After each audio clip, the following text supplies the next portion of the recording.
Try করেন।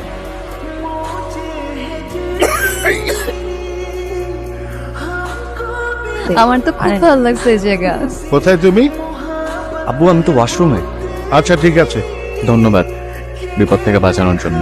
বিপদে যেহেতু আমিই ফেলতে গিয়েছিলাম, রক্ষা করার দায়িত্ব আমার। আপনি কিন্তু দুষ্ট হলেও ভালো। Good night. Good night. আমরা শিমুল বাগানের কাছে চলে আসছি, জীবনের মধ্যে আমরা পৌঁছে যাব। আপনারা সবাই রেডি হয়ে নেন। হ্যাঁ,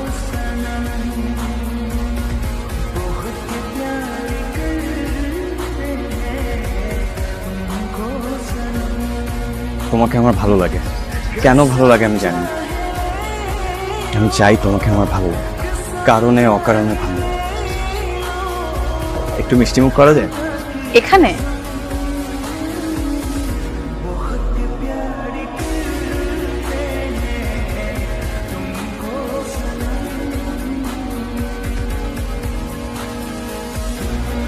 আদরের চাকরি বাকরি তো কিছুই এখনো হলো না। চেষ্টা করছো হয়ে যাবে। এতগুলো টাকা খরচ করে প্রাইভেট ইউনিভার্সিটিতে পড়ানো। আমাদের ব্রেকআপ হয়ে গেল, তোমার এত মন খারাপ হবে বলে আমার মনে হয় না। একটা জব হয় নাই জাস্ট। জবটা আমার খুব দরকার। আমাদের প্ল্যানের বাইরেও সৃষ্টিকর্তার একটা প্ল্যান থাকে, সেটার উপর ভরসা রাখো। তুমি আমাকে ছেড়ে কখনো যাবে না তো শান্তা? এখনই চলে যাবো যদি এরকম মন খারাপ করে বসে থাকো। আমার এক রিলেটিভের জন্য একটা জবের দরকার ছিল। তুমি সিভিটা পাঠিয়ে দিও, আমি মাসুম ভাইকে ফরওয়ার্ড করে বলে দিব। Thank you.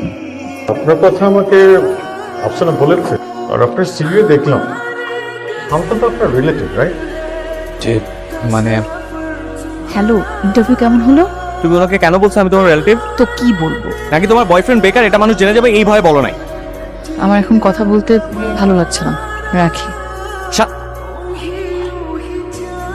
তুমি আমার ফোন ধরতেছো না কেন? শান্তা আমি সরি। তুমি নিশ্চয়ই আমার মনের অবস্থাটা বুঝতে পারতেছো। তুমি মাসুম ভাই সামনে থেকে উঠে চলে আসছো। কিন্তু তুমি আমার ফোন ধরা বন্ধ করো না প্লিজ। আমার হাসপাস লাগে। শান্তা আমি তোমাকে ছাড়া থাকতে পারবো না। শান্তানা, সাকিব, ইয়েস, অনেকদিন পর দেখা। আই পরিচয় করে দিচ্ছি, ব্রো আদর। আমার হ্যালো ব্রো, আমরা স্কুল ফ্রেন্ড।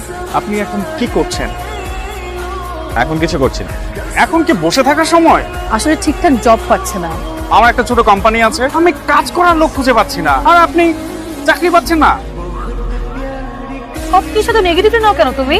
স্কুলের ফ্রেন্ড, এতদিন পর দেখা হইছে, এমন তো করতেই পারে। এই গাড়ি থামান, গাড়ি থামান।